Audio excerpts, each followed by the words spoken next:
हुकूमत ये कहे कि हमने कराया, कोई और ये कहे हमने कराया, कोई नहीं ना। हम भी इस गाड़ी पे चढ़े, हमने इस गाड़ी पे सवारी की, लेकिन गाड़ी चलाई हमने नहीं। ये लोगों ने खुद गाड़ी बना के इस पे सवार होके जुलूस निकाले, नारे दिए, बैनर बनाए, मोमबत्तियां जलाई, ये कहने के लिए कि हम इस हमले के साथ नहीं हैं।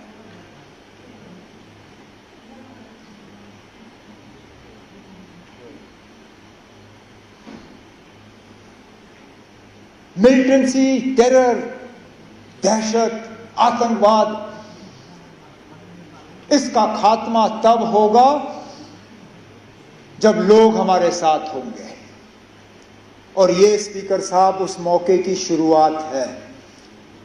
अगर कि हम इस मौके पे एहतियात से कदम जो है लें, हमारे तरफ से कोई ऐसा कदम नहीं उठना चाहिए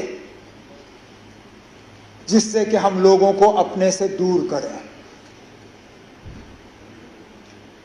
कोई हमारे तरफ से ऐसी बात नहीं होनी चाहिए या कोई एक्शन हमारे तरफ से जिससे ये जो अपने आप में पैदा हुआ इसको कहीं जख्म पहुंचे। क्योंकि सही कहा सजाद ने, हम बंदूक के जरिए मिलिटेंसी को कंट्रोल कर सकते हैं, उसको खत्म नहीं कर सकते। खत्म तब होगा जब लोग हमारे साथ होंगे। और आज लगता है कि लोग अब वहां तक पहुंच रहे हैं। स्पीकर साहब, मस्जिदों में जुमा नमाज से पहले 2-2 मिनट की खामोशी इख्तियार की गई।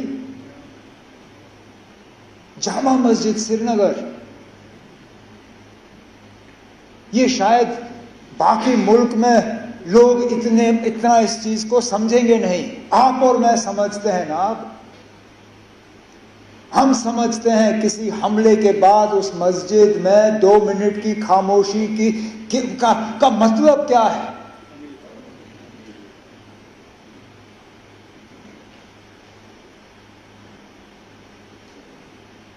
तो मेरी तो सिर्फ यही कोशिश रहेगी कि इस सिलसिले को हम बनाएं, बढ़ाएं, घटाएं नहीं, कम ना करें।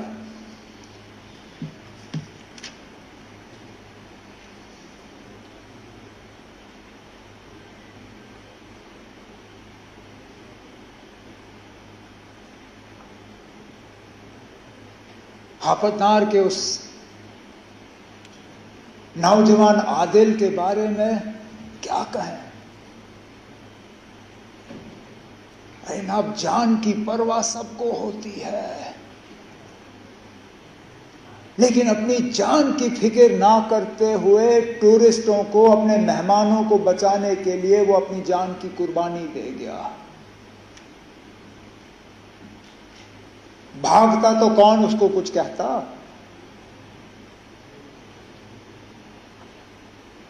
भागने के बजाय खतरे की तरफ गया।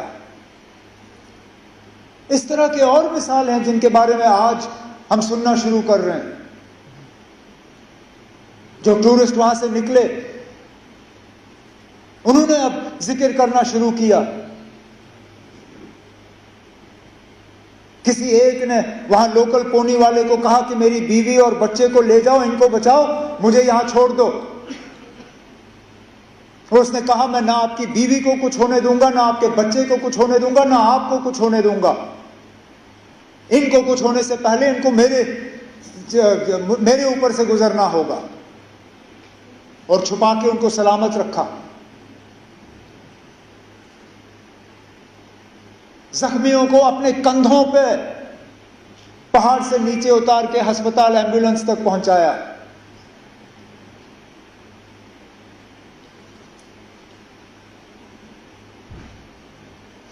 और उसके बाद जिस तरह लोकल लोगों ने मदद करने की कोशिश की, गरीब, वो शिकारा वाला जो डल लेक पे फल बेचता है,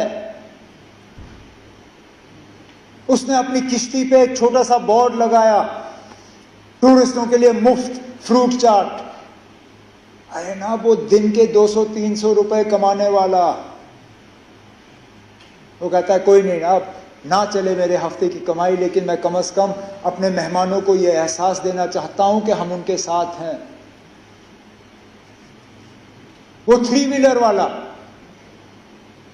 ने टूरिस्टों को कहा कि अगर आपको हवाई अड्डा पहुंचना है, मैं मुफ्त आपको हवाई अड्डा पहुंचा दूंगा। इसी तरह के टैक्सी वाले, होटल वालों ने अपने कमरे खोले और कहा आप यहां रहिए, जिन्होंने गुलमर्ग छोड़ के, पहलगाम छोड़ के, सोनमर्ग छोड़ के श्रीनगर भाग के आए, जिनके पास रहने की जगह नहीं थी। होटल वालों ने उनको कहा कि हम आपसे पैसा नहीं लेंगे, आप रहिए यहां पे।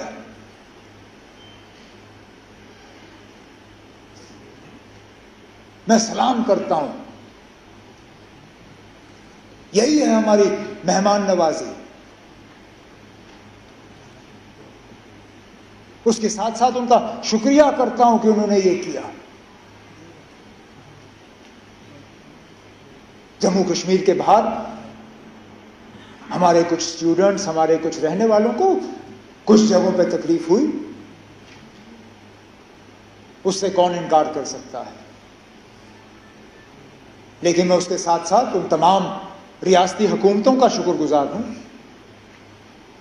जिन्होंने मौके पर तहकीकात करके हालात को काबू में लाने में अपना रोल अदा किया। मैं अपने मिनिस्टर कुलीग्स का शुक्रिया करता हूं जिन्होंने बिल्कुल कम नोटिस पे जगह जगह गए, कोई शिमला, कोई लखनऊ, कोई देहरादून, कोई बंबई, कोई चंडीगढ़। वहां की हुकूमतों का मैं शुक्रिया करूंगा कि इनसे मिलने के बाद इन्होंने मीटिंगें ऑर्गेनाइज की। हम अपने तरफ से एक सिस्टम जो है वो तैयार करना चाहते हैं, सोशल मीडिया और व्हाट्सएप वगैरह का इस्तेमाल करते हुए, ताकि एक नोडल पॉइंट हमें मिले। हम तो चाहेंगे कि इस तरह के हालात ना हो, लेकिन इक्का दुक्का अगर कहीं हो जाए तो बच्चों के पास, बच्चियों के पास, दूसरों के पास एक जगह होनी चाहिए जहां पे वो इन चीजों को दर्ज कर सकें। उसके लिए हम तैयारी कर रहे हैं।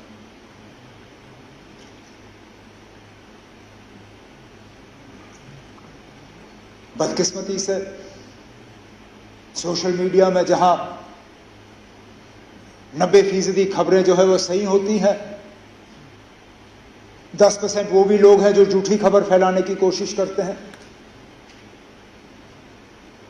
मैं उन्हें कहना चाहता हूं कि अपनी हरकतों से बाज आओ। जब ये लोग झूठी खबरें फैलाते हैं तो जिन पे असली ये मुश्किल का जो इनको सामना करना पड़ता है, उनको भी फिर जो है इस झूठी खबर का खमियाजा भुगतना पड़ता है। तो हम इन झूठी खबरों को बर्दाश्त नहीं करेंगे, ये मैं उनको वार्न करना चाहता हूं।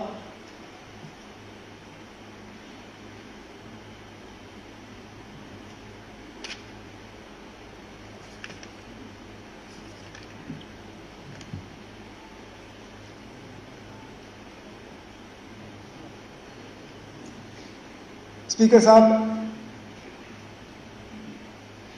जम्मू कश्मीर की सिक्योरिटी जम्मू कश्मीर के इलेक्टेड हुकूमत की फिलहाल जिम्मेदारी नहीं है, लेकिन मैं ये मौका इस्तेमाल करके स्टेटहुड की मांग नहीं करूंगा। अब मैं किस मुंह से इस पहलगाम के वाकये को इस्तेमाल करके मरकज से कहूं कि ना अब मुझे स्टेटहुड दो।